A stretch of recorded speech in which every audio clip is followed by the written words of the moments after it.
If you're not mad, you're not paying attention. DeCarlos Brown Jr. was a homeless 34-year-old living in Charlotte who has been repeatedly charged with aggravated battery, armed robbery, and arrested 14 times total on different felony and misdemeanor charges. He's a diagnosed schizophrenic and has a 20-year history of violence. He was free on a cashless bail after a magistrate released him with a written promise to show up to court. On August 22nd, a 23-year-old Ukrainian refugee named Iryna Zarutska, who had just fled the war zone in her home country, got on the train after work and simply sat in front of this man. He stood up, pulled a knife out of his pocket, and brutally stabbed her, leading to her immediate death. He walked past her directly after stabbing her in the neck from behind, and security cams caught him repeating, "I got that white girl." And new footage reveals that the other 5 black passengers in the scene did absolutely nothing. They didn't even flinch as Iryna began to grab her neck and sob. Mainstream media is completely silent on this story. Yet when a repeat felon OD'd on fentanyl while he was under arrest for using counterfeit money, every major city was burned to the ground, and thousands of these criminals were let out in the name of Black Lives Matter and police brutality. The criminal justice system is failing Americans. The judge that let this career criminal schizophrenic walk free is a black woman named Teresa Stokes. She also sits on the board of a mental health facility in Charlotte. She let him out because she stands to benefit from black men being released into mental institutions and getting paid by government contract. Mecklenburg County, the district she practices in, received a $3.3 million grant from the MacArthur Foundation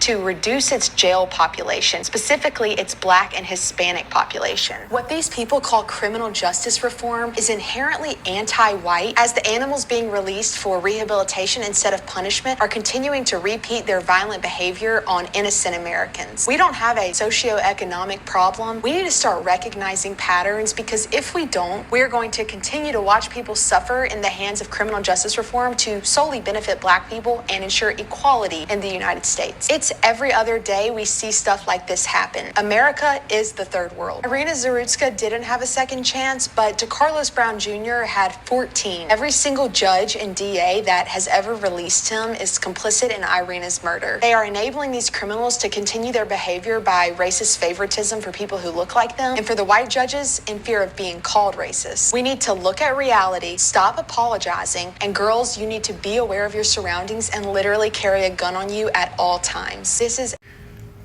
There's so much corruption. There's so much unjust. I find it disgusting. I really do. And if all that is true, right? All that is true, we have a lot of problems, right? It's insane corruption. It's like no one actually cares about their own race. They care about making money. They care about greed, right? They care about pushing a narrative. It's absolutely disgusting.